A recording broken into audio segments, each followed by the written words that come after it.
बाबा साहेब, आप? हाँ,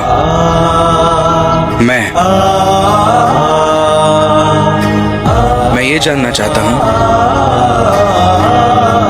कि क्या तुम फूल सिर्फ इसलिए चढ़ा रही हो क्योंकि इसी स्थान पर आज ही के दिन तुम्हारा जन्म हुआ था?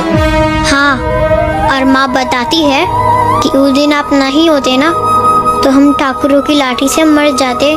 माँ ने और कुछ नहीं बताया? बताया है ना कि आपने छुआछूत के खिलाफ, ऊंच नीच के खिलाफ बहुत ही कुछ किया है और उन लोगों को ये भी बताया कि ये सब गलत है। तो अब ये सब खत्म हो गया क्या? कहाँ खत्म हुआ है?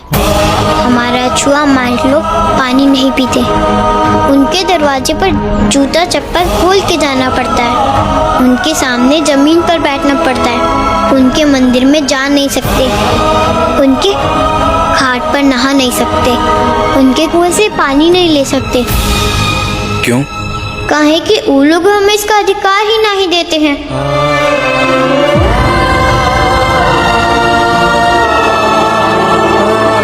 यही तो अफसोस है ना, अधिकार होते हुए भी अधिकार नहीं पाते हो तुम लोग। मतलब हम समझे नहीं। कैसे समझोगे?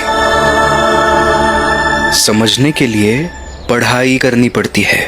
धत, हम काहे पढ़े? पढ़ाई लिखाई तो वो मालिक लोगों का काम है। हमारी बस्ती वालों को तो वो लोग स्कूल में भी घुसने नहीं देंगे।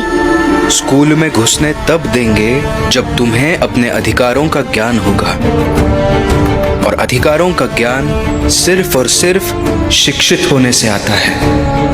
साफ सफाई करना, मालिक लोगों का सेवा करना हमारा अधिकार है, हमारा यही काम है और हम लोगों को बस यही करना आता है। यही लिए हम आपके स्थान की भी सफाई कर देते हैं।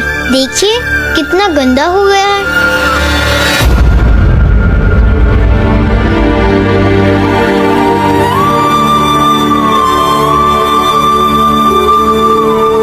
कहाँ चले गए?